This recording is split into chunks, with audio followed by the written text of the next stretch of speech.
रामपुर से बड़ी खबर। सड़कों पर उतरे किसानों ने किया चक्का जाम। किसान नेताओं के भारत बंद के आह्वान पर रामपुर में किसानों ने सड़कों पर उतरकर किया चक्का जाम। किसानों ने कहा, बिल वापसी नहीं तो सत्ता वापसी ज़रूर करेंगे। हम ये नहीं कहेंगे कि वोट किसको दें, लेकिन ये ज़रूर कहेंगे कि बीजेपी को वोट ना दें। सरकार 4 साल बेमिसाल कह रही है, लेकिन ये कागज़ों में हीरो है, ज़मीनी स्तर पर ज़ीरो है। किसानों ने कहा, जब तक बिल वापस नहीं होगा किसानों का आंदोलन चलता रहेगा। आज हमारे धरने को पूरे 4 महीने हो गए और 4 महीने की कॉल है जिस पे भारत बंद का ऐलान किया गया था। आज दिल्ली के बॉर्डरों पे जो किसान पड़े हैं उसके पूरे 4 महीने हो गए और 4 महीने के बाद ये कॉल की गई थी कि भारत बंद का ऐलान होगा और किसान सड़कों पर आकर अपना विरोध दर्ज कराएंगे। सरकार को एक बार फिर जगाने की चुप जाओ एक बार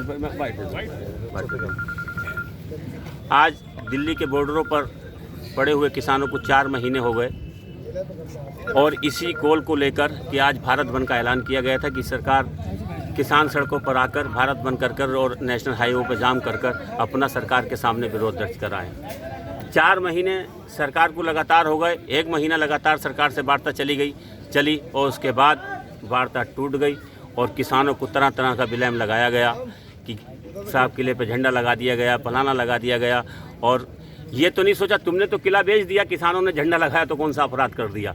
तुमने तो किला निजी हाथों में दे दिया। तो किला जब निजी घर है तो किसी निजी घर पर तो कोई भी झंडा लगाया सकता है। तुम अगर किले की अहमियत रखते तो किले पर किसानों को बदनाम नहीं करते, लेके तुम निजी हाथों में नहीं देते। झंडा लगाया है तो साहब का लगाया, निशान लगाया, उस पर किसी का ऐसा निशानी नहीं लगा दी जिस पे बहुत बड़ा बवाल होने की वो थी। कोई मुल्क पाकिस्तान का झंडा नहीं लगा। तो बहुत ही निहायत अफसोस है कि सरकार ने उस चीज़ को लेकर किसानों को बदनाम करने की कोशिश करी और किसानों के ऊपर मतलब तरह तरह के ब्लेम लगाना शुरू कर दिए। कहीं आतंकवादी कह दिया, कहीं सिख आतंकवादी कहा।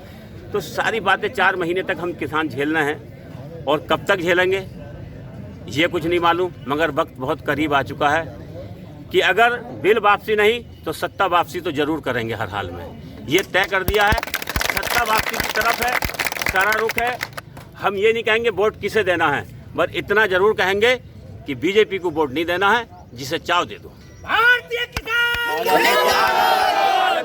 जो आज हमारे हालात हैं, जो हम रोडों पर बैठे हैं, ये सब बीजेपी की देन है। हमने भी बीजेपी को वोट दिया था, हमारे भी बॉस की कॉल आई थी कि वोट बीजेपी को देना है। जब हम बीजेपी को वोट दिया तो धरना प्रदर्शन किसके सामने करेंगे? हमने काले झंडे दिखाए प्रदेश अध्यक्ष को बिजनौर में, उन्हें जेल भेज दिया गया। ये बताओ, समाजवादी वालों के पास जाएंगे या बीएसपी वालों के पास काले झंडे दिखाएंगे? जिसे वोट दिया है तो विरोध भी तो उसके घर करेंगे ना। सरकार हमने बनाई है तो सरकार के आगे तो जाके अपनी बात रखेंगे, या समाजवादी के कार्यालय पे जाएं या बीएसपी के कार्यालय पे जाएं और हमें जेल भेजा जा रहा। तो वक्त आ चुका है। अगर हिम्मत है तो मुरादाबाद से लेके आप बागपत तक जाइए, किसी की हिम्मत नहीं है इनके घुसने की। ये घुस नहीं सकते किसानों के सामने, यहाँ से गुजर नहीं सकते किसानों के सामने।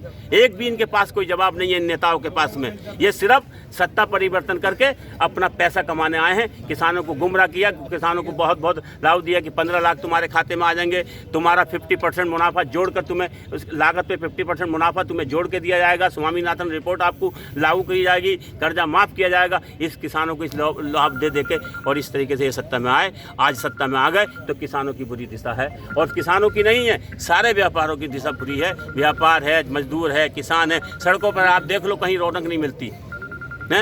नोटबंदी से कोई फायदा नहीं, जीएसटी से कोई फायदा नहीं। आज पेट्रोल की डीजल की आसमान को छू रही है। गैस सिलेंडर जब 300 रुपये को था तो ये गले में डाले फिर रहे थे हैं। आज 900 रुपये का गैस सिलेंडर है तो गले में नहीं डाल दे। क्यों नहीं? इसलिए नहीं दिया था। यूरिया बढ़ गया, मतलब डीजल बढ़ गया, नहरों में पानी नहीं है, नलकूप खराब पड़े हैं, इनका सारा सिस्टम है। मतलब सरकार अब तक के 4 साल जो बेमिसाल कह रही है, ये कागजों पर हीरो है, ज़मीनी हकीकत पे जीरो है। ज़मीनी हकीकत पे कोई सरकार का काम नहीं है, इतना सा भी काम नहीं है। ये किसान बैठे पड़े हैं, सारे समुदाय के लोग आते हैं, इनसे मालूम कर लो सरकार ने कहाँ इन्हें कोई लाभ दिया। इनके पास नहरों में पानी भी नहीं है, इनके पास मतलब जो नलकूप होते हैं सरकारी वो बंद पड़े हैं, उनकी मोटरें फूकी पड़ी हैं, कोई सुनने वाला नहीं है।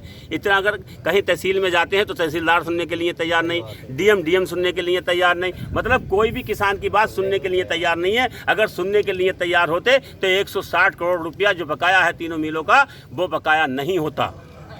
तो सारी मांगों को लेकर बैठे, विरोध करते रहेंगे जब तक करेंगे जब तक वापसी नहीं। अगर है थोड़ी बहुत मतलब आती है ही ना कल, इसके बीच में अगर ये वापस ले लेते हैं तो बेहतर है, नहीं लेंगे तो सत्ता वापसी तक दिल्ली के बॉर्डरों पर किसान जमे रहेंगे और ऐसी पूरे हिंदुस्तान में धरना प्रदर्शन होते रहेंगे। अब धरना प्रदर्शन मतलब महापंचायतों में तभी हो गया कि जन आंदोलन हो गया।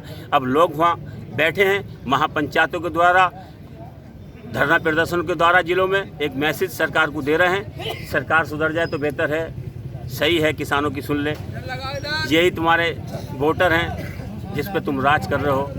तो सारी बातें हैं आपके सामने, देख लो किसी का क्या है, धूप में बैठे पड़े हैं। बहुत ही निहायत अफसोस की बात है कि हमें 4 महीने हो गए और 4 महीने लगातार बॉर्डरों पड़े हैं अपने बच्चों को छोड़े हुए और सरकार पे जूं नहीं निंगी है कान पे।